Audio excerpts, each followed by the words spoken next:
kumuha ng pera dahil sa nakaw, galing sa nakaw. Pagtagpiin natin po, bago namatay si Percy Lapid, sinabi niya, bago siya mapatay, sinabi niya, itong gobyerno ni Marcos, palubog na. Tandaan niyo yan, palubog na yan. Kaya sabi niya, dahil napapalibutan siya ng mga sindikato. Anong sindikato? Sindikato ng smuggling. Kaya tama yung binulgar, isaldi ko. Pagkapitagpin po natin, i-backtrack natin. Ano pa? Smuggling ng droga. Yes. Droga daw. Kasi nga, addict daw eh. Ang isang addict, lalo kung presidente ka, alam mo, bibili ka lang sa kanto. Sa maliliit na pusher. Ibig sabihin nun, merong nagsusupply sa iyo. Kaya, ako'y napapahala. Dahil dati nga akong nasa serbisyo. I consider him now na isa siyang national threat to the security of the nation. Bakit? Ang isang adik, sinabi na nga ng kanyang kapatid na isang sitting senator. Alam nga naman, hindi ko paniwalaan. Ilocano rin si Manang Amy. Mas matanda sa akin yun eh. At adin niya si Marcos, willing pang bumaba ang isang sitting president umuwi na lang sila sa Ilocos Norte at sasamahan niya at ipapagamot niya. So, sasabihin niya, ang sabi niya, yung nagsalita sa TV, hindi ko kapatid, hindi ko ate. Kita nyo? Ano ibig sabihin? May ghost na naman yung yung nagsalita, nauuso ang ghost eh. Kaya, malala na. Nakita nyo yung huli. Sabi niya, meron daw pumunta sa kanya, kumakausap sa kanya, na abogado, isaldi ko, na binablockmail daw, nag-attempt na mag-blackmail, na wag nang kansilahin yung passport niya at hindi na maglalabas ng video daw. Pero anong sabi ng abogado niya? Si attorney Rondain, na wala siyang ginakausap na taong gobyerno o sino mang tao. Ano ibig sabihin nun? Multo na naman yung nag-blackmail sa kanya. Nag-hallucinate na naman siya siguro. Or gumagawa ng script. Gumagawa ng script na naman. Presidente ka, iba-blackmail ka, nasa iyo ang law enforcement agency, nakapakatanga mo. Bakit hindi mo pinahuli? Blackmail! Blackmailing is a crime! Tanongin mo, kalimutan.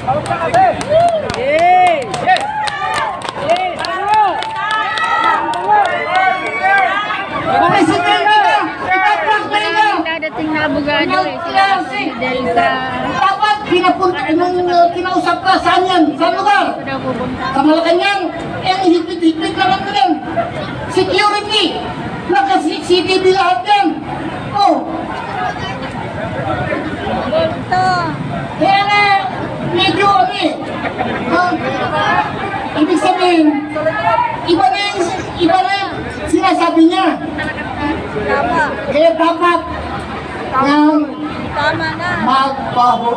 hair follicle test siya. Bilang ako bilang isang mamamayan na ngayon, hindi na taxpayer.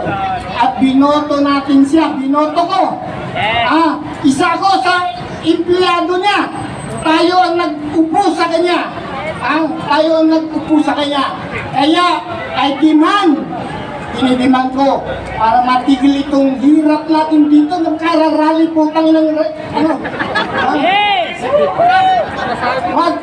mag-fair political test ka. Pag hindi ka nagpa-fair political test, idinidiman ko na mag-resign ka ngayon!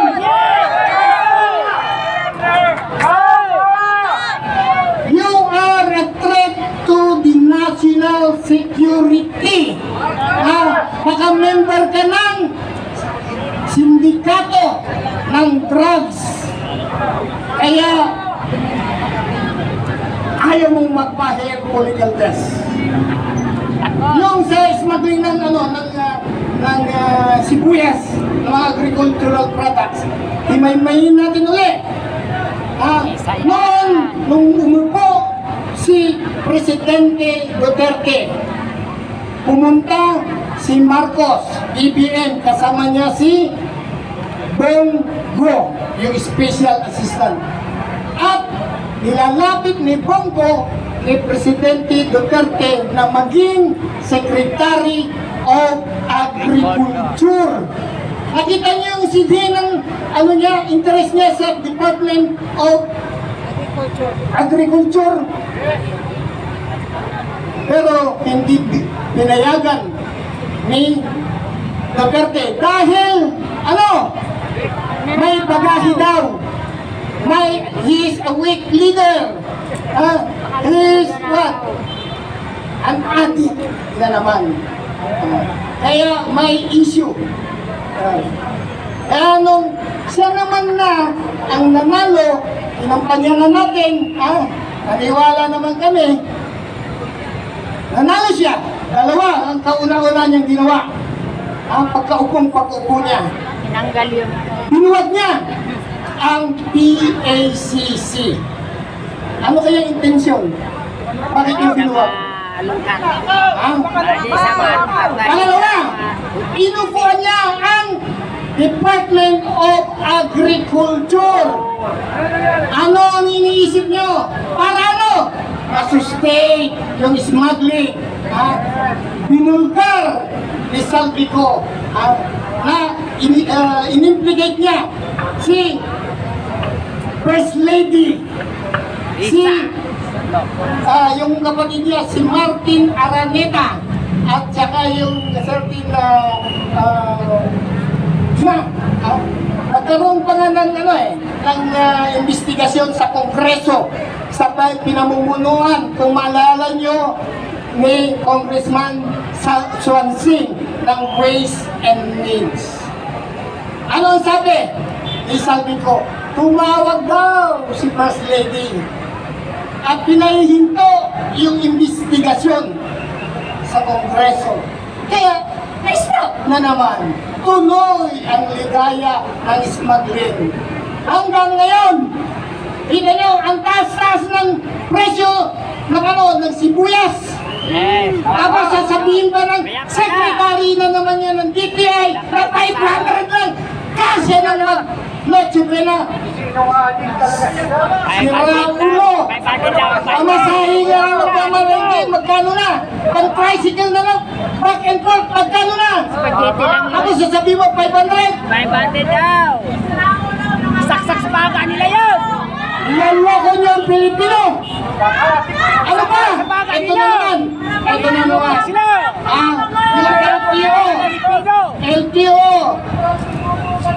Pinapahuli niya, pinapa-impound niya lahat ng e-trike na dadaan sa National Highway.